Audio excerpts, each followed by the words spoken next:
Okay, yes, jellied eels might seem like something they'd serve you in hell, and well, yeah, they're really not that great. This dish is prepared by chopping up eels, boiling them in stock, then allowing... Olá pessoal, sejam bem-vindos ao meu canal. Meu nome é Natália, mas você pode me chamar de Nath. Eu adoro reagir e aprender sobre outros países, especialmente aqueles bem diferentes do meu, em termos culturais e econômicos. Então, se você gosta desse tipo de conteúdo, fica à vontade para se inscrever. Vou adorar ter você por aqui. Bom, nesse vídeo eu vou reagir a icônicas comidas britânicas que você precisa provar. Então é isso, sem mais delongas, e vamos para a reação. British food isn't exactly the first thing people go to when they think of world-class cuisine. But forget what you've heard about it. Truth is, the UK is home to some of the tastiest dishes around. These are iconic British foods you need to try before you die. You won't find many dishes simpler than bangers and mash. It consists of a few sausages, or one Cumberland sausage, served with a hefty dollop of mashed potatoes. More often than not, gravy will be involved. And that's pretty much it. Usually, of course, things turn out a little fancier than that. The sausages can be made from lamb or beef rather than the standard pork. The mash can be spruced up with cream or mustard, while a handful of extra side additions might be included too, depending entirely on the preference of the person making it. The first thing to know about the bacon sandwich is that British bacon isn't the same as American bacon. The British variant is leaner and meatier than the US version, since it comes from the loin of the pig rather than the belly. Some would even say the British stuff is tastier too. That's why in the UK, it seems far less crazy to stick a few rashers of bacon between two buttered slices of bread, slather it in ketchup or brown sauce, and just go to town on it. The bacon sandwich, or butty as northerners call it, is the ultimate quick fix breakfast. Some people like to spruce them up with fancy breads or fried eggs, but most of the time it's made with nothing more than bacon, bread, and sauce. What I think makes a really good bacon sandwich is smoky bacon. I love that smokiness and I like it quite crispy.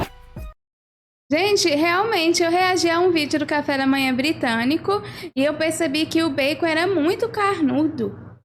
Isso deve ser muito saboroso, porque é mais textura, né? Agora me pergunto, vocês têm restrições alimentares em relação aos produtos que entram no Reino Unido? Porque eu acho que vocês têm uma questão saudável que cita aqui, né? Então me deixe saber nos comentários que eu fiquei curiosa sobre isso. Aqui no Brasil a gente não tem muita restrição sobre isso, não. Mas eu sei que em alguns lugares existe esse tipo de coisa. And that's just the way it should be. The full English is probably the most well-known breakfast in the UK, although people make slight alterations to the dish based on their own preferences. A proper full English should include at least some combination of sausage, bacon, eggs, tomatoes, mushrooms, toast, baked beans, and black pudding. Other regions in the UK have their own variations too. In Scotland, for example, a full breakfast might include haggis or oatcakes, while in Wales you might find it includes cockles or lobster. Uau, é muito diferente esse. Que curioso. A culinária de vocês é muito rica. Bread. Although most British hotels and B&Bs will offer a full English breakfast, the best ones tend to be served in grubby little greasy spoons and should cost no more than a £5. Don't bother trying anything too fancy with this one. You'll only be disappointed. One of the many pies and pastries to be found in British cuisine, beef Wellington, is made up of filet steak coated with pâté and duxelle, which is a kind of mix of mushrooms, onions, and herbs. This steak is then wrapped in ham and baked in a pastry. Many recipes use pâté de foie gras, but this particular ingredient tends to be a little controversial, to say the least. This is another one of those delectably hearty dishes that you'll most often find served in pubs up and down the UK, though it's not too hard to make at home. If nothing else, it's a great use of... Caramba, eu me pergunto quanto tempo não deve levar para fazer isso. Deve ser difícil acertar o ponto. Caramba, vocês são incríveis. Any leftovers from a Sunday roast. One of Britain's more notorious foods, black pudding, is a kind of blood sausage made from pork blood, fat, and cereal, which is then spiced with mint, thyme, and pennyroyal. Taste-wise, imagine eating a particularly bready kind of sausage, and you're probably halfway there. Although it's a regional specialty in the West Midlands and northwest of England, black pudding is a staple part of the full English, so you can expect to find it on breakfast tables around the country. It'd be very easy to give the chip butty a bad rap, but that wouldn't be very fair, because this is by far one of the best comfort foods Britain has to offer. The idea is simple. You heap a load of thick-cut chips, French fries for Americans, onto a slice of buttered bread, throw a little sauce on if you like, stick another slice of bread on top, and then you're good to go. Most often found in the north of England, the chip butty is a mainstay food of the British working class. Depending on where you are in the country, and on what kind of bread you're using, you might hear it referred to as a chip sandwich, chip roll, chip bap, chip cob, chip sarnie, or something else entirely. Doesn't matter what it's called though, it still tastes great. At first glance, chicken tikka masala may seem like an Indian dish, but it's believed by many to have been created by South Asian immigrants in the United Kingdom, with one account placing its origins in Glasgow. This is disputed, however, and others claim it is simply a modification of an existing Indian recipe. Either way, chicken tikka masala is one of the country's most iconic and best-loved dishes. It consists of small pieces of chicken that have been marinated in spices and yogurt before being oven roasted and stirred into a tomato-based curry sauce. It's usually served with rice and naan, and is served in pretty much every single one of the UK's many Indian restaurants and takeaways. Gente, eu fiquei agora em dúvida sobre uma coisa. Isso é um prato indiano, né? Pelo que diz aqui. No Reino Unido, vocês consomem muitas comidas de fora, pratos típicos de outras culturas? Porque, pelo que ela disse aqui, parece que vocês gostam muito desse, né? É curioso, porque aqui no Brasil a gente também aprecia muito pratos de outras culturas. Claro que, assim, a gente tem um histórico, né? A gente tem um histórico já de consumir alguns produtos. Eu, particularmente, acho que hoje em dia o brasileiro é um pouco fechado e conservador em relação ao que ele vai consumir. Mas a gente tem muita coisa de outros países. Então, deixa aqui nos comentários se eu saber, porque eu fiquei curiosa sobre isso.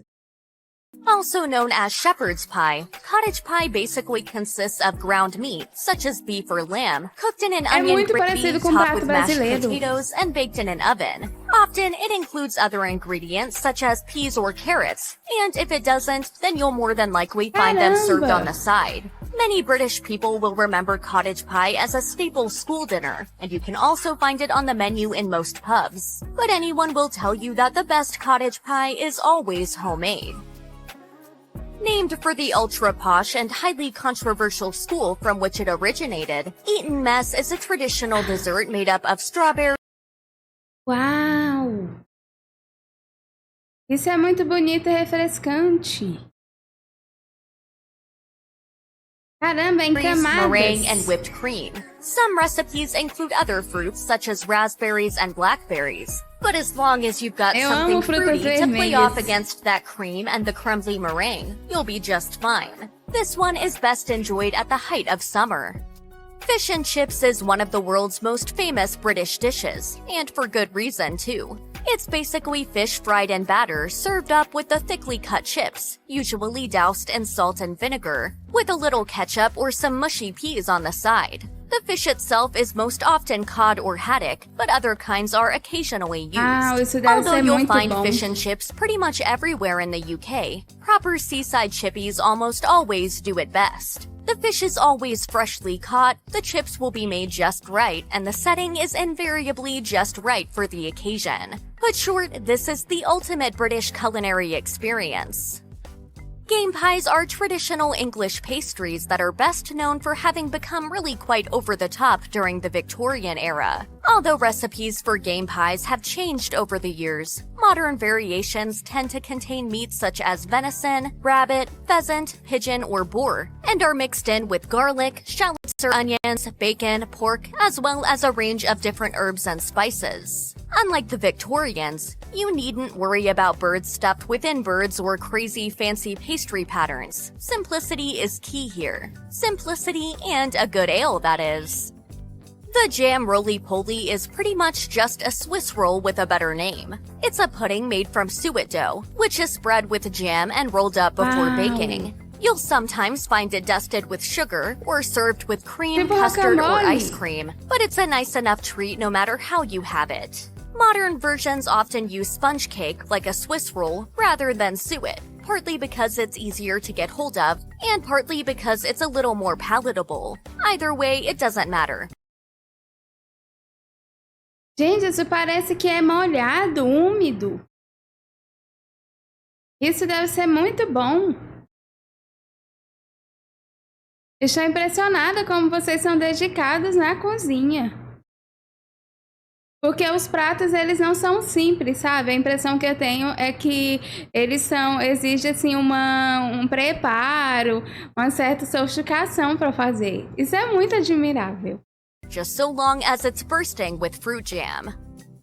Okay, yes, jellied eels might seem like something they'd serve you in hell, and well, yeah, they're really not that great. This dish is prepared by chopping up eels, boiling them in stock, then allowing it to cool and set into a jelly. Just to make things even better, they are also eaten cold.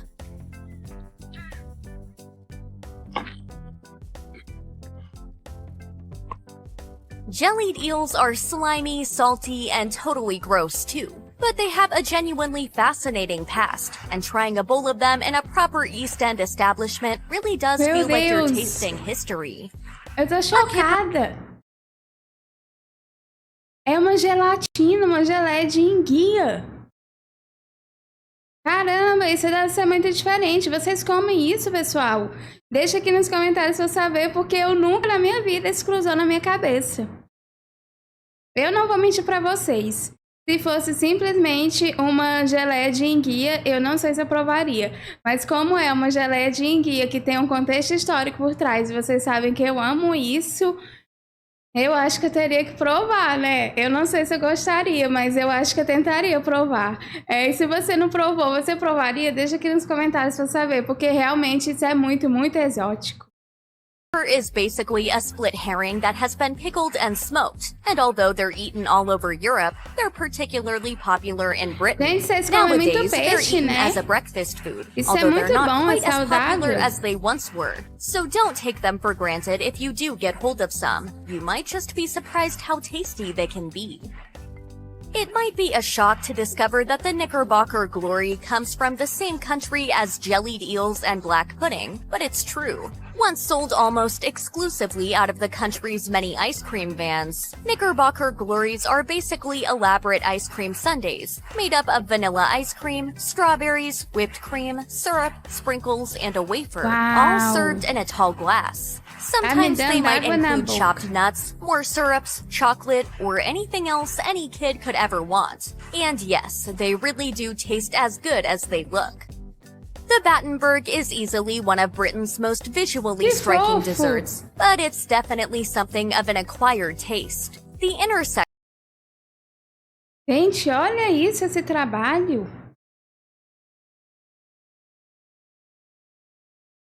Deve ser difícil fazer essas cores assim.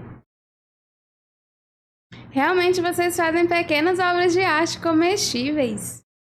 Is nice enough, being made up of a light sponge held together with jam.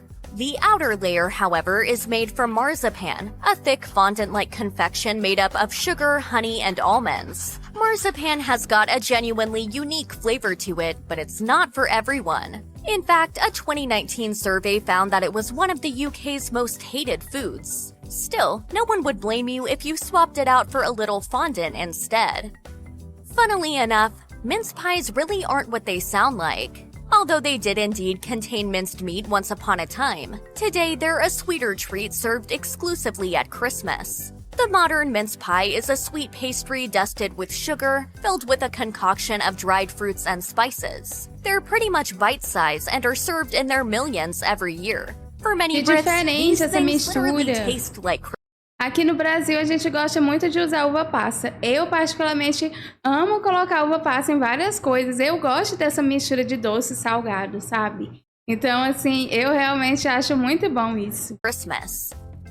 Thanks in part to the stratospheric rise of the fast food bakery chain Greggs, the humble pasty has become one of the UK's favorite lunch snacks. Originating in Cornwall, pasties are usually made by wrapping a filling in a pie-like pastry and then baking them. Cornish pasties always contain beef, potatoes, Parece uma sweet, and massa onion, but folhada. countless different variations exist, including chicken, pork, turkey, cheese, vegetables, and more. As with anything, for the best pasties, you'll need to go straight to the source, Cornwall. They don't get much better than that. Think of the Ploughmans as kind of like the British version of the charcuterie board. It's a spread of various foodstuffs, and different places will offer different variations. But the key ingredients are bread, cheese, and onions. You might also find salad, ham, hard-boiled eggs, apple, chutney, pickled eggs or onions, or any other similar cold ingredients. Ploughman's lunches are rather famous for being sold in pubs, having once been pretty much the only type of food they would agree to serve. As such, a proper Ploughman's is invariably served with a pint of beer. Another cold British classic is the pork pie, a small snack with a long-reaching Outro history. recheado. The earliest mentions of something resembling the pork pie appear as far back as the 14th century, and the use of gelatin to preserve the meat inside was a staple method of medieval cooking. Nowadays, que pork pies curioso. are often included as part of a Ploughman's or eaten with a salad on the side. Arguably the best around is the Melton Mowbray. Caramba, mas olhando assim, até me parece um queijo. Gente, quando vocês comem isso, vocês comem um para cada pessoa? Porque isso parece enorme. Pork pie, which is always hand-molded, made with uncured meat, and unlike other versions, uses pork that has been chopped rather than minced. They may not look like much, but they're one of Britain's most beloved snack foods. Scones, or as some denizens of the UK say it, scones, are a type of sweet or sometimes savory baked food made from wheat or Esse é oatmeal. do Although café da they come in manhã many tradicional. varieties, the Do most chá. famous use of scones in England is as part of cream tea, a traditional type of afternoon tea that has them served with clotted cream and jam. The Wow. pronunciation of the word is also a major point of contention amongst British people. A 2016 survey found that 51% of Britons pronounce it to rhyme with gone, whereas 42% pronounce it to rhyme with bone. The former is a northern and Scottish thing, whereas the latter is a southern thing. For some reason, Brits take this debate very, very seriously indeed. So, first question, scone, scone? Scone. If you, Scone. Well, if you're from Northern, it's scone, isn't Scone. Scone it is. It is scone. Because once it's scone, it's scone. The range in quality between good Scotch eggs and bad Scotch eggs Isso é muito parecido com um prato que a gente tem aqui, que é o quibe. Caramba, eu estou impressionada como a gente tem uns pratos parecidos.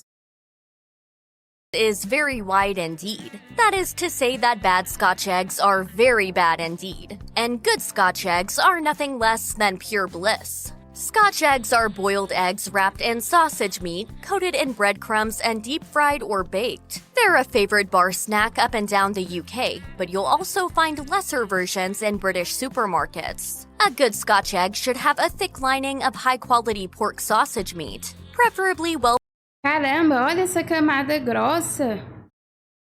Parece ser muito crocante. flavored with herbs such as parsley and chives. The egg should be soft-boiled rather than hard-boiled, and when you cut or bite into it, the yolk should basically explode. This is one dish that's worth the extra effort. To Viu most como British vocês são people, the dedicados? term Scouse will conjure images of Liverpool, where the inhabitants are colloquially known as Scousers. But they're called this for a reason. Scouse was originally a stew concocted by sailors, which first originated in Norway and spread to Liverpool, once Britain's foremost port. Interessante. Although the city has changed a lot since its imperial heyday, the dish has remained, and is still served at cafes and restaurants across the city. This stew is usually lamb or beef-based, and also contains onions, carrot, potatoes, Parece muito cabbage, and suculento. pretty much any other leftover vegetable you have, although beetroot tends to be a particularly popular ingredient. Served up with some nice crusty bread, Scouse comes out on top as the best winter stew out there, and one of the UK's tastiest regional dishes, full stop. Stargazy pie is a truly peculiar dish, both in name and appearance. Diferente. The term stargazy refers to the fact that the fish in the pie, usually pilchards or sardines, are facing outwards, with their heads sticking up through the crust. Aside from the fish, Wow. Stargazy pie can contain any number of different ingredients, including hard-boiled eggs, bacon, onion, mustard, herbs, wine, and more. And although it looks downright weird, it actually tastes pretty great. Caramba, que diferente! A apresentação é realmente diferente. Vocês comem a cabeça, gente? Ou ela está aí mais como um enfeite? Lá onde eu morava na minha cidade, era comum muitas pessoas gostarem de comer cabeça de peixe. Eu nunca comi, mas eu não teria problema nenhum de comer isso. Eu estou curiosa para saber como é por dentro, na verdade. It's a rich, salty, and extremely filling dish that acts as an entire meal in one. The roast dinner is probably the ultimate British dish, typically eaten on a Sunday, and nowadays very popular in pubs. The typical roast is centered around one particular kind of roast meat. This can be anything from beef to Wow. pork to lamb to chicken, although game birds are occasionally used too. Accompanying the meat, you'll find any Nossa, combination isso of parece roast incrível. potatoes, Vocês comem isso todo domingo? Vocês são muito sortudos. Eu não vejo a hora de estar no Reino Unido e no domingo comer isso também. gravy, broccoli, green beans, cabbage, parsnips, swede, carrots, peas, and cauliflower Caramba, cheese. olha como é Each different suculento. type of meat comes with its own additions, too.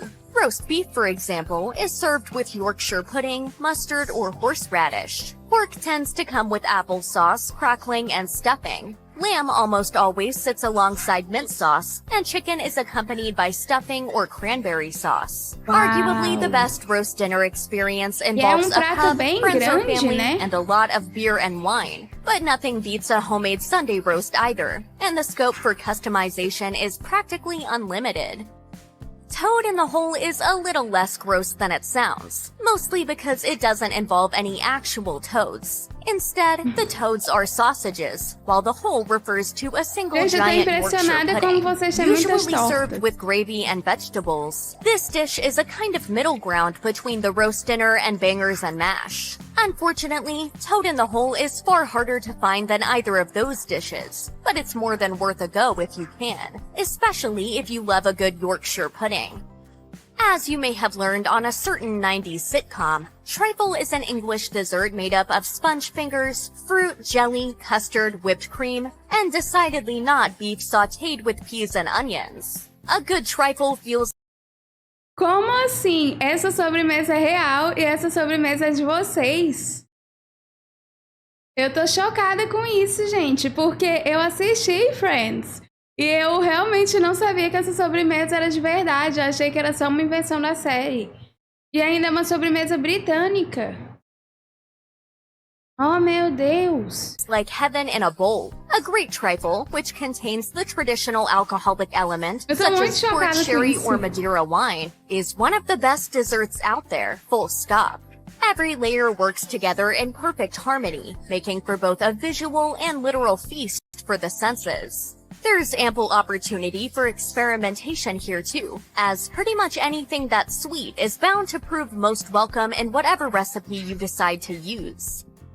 Referred to on the Great British Bake Off as the nation's favorite cake, Victoria's Victoria sponge cake is kind of like a sweet, sugary sandwich, Wow. in which a filling of jam and cream sits between two thick layers of light Recheado com frosted geleia. sponge. It's not a hugely common menu item in British restaurants or pubs, but the Victoria sponge cake is a favorite for home bakers, and almost every Brit has turned their hand to it at least once before. Luckily, Gente, vocês são tão sortudos por poder apreciar essas frutas vermelhas.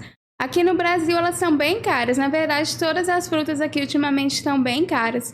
Mas, novamente, vocês são muito dedicados, porque vocês poderiam simplesmente fazer um bolo e colocar a cobertura por cima, mas vocês fazem um bolo e ainda se dá o trabalho do bolo crescer o suficiente para vocês poderem fazer essa divisão no meio. É tanto detalhe, eu fico doida, porque vocês são realmente muito dedicados. A culinária de vocês é rica, não só por conta da diversidade, mas por conta da atenção, do trabalho que vocês colocam nisso também.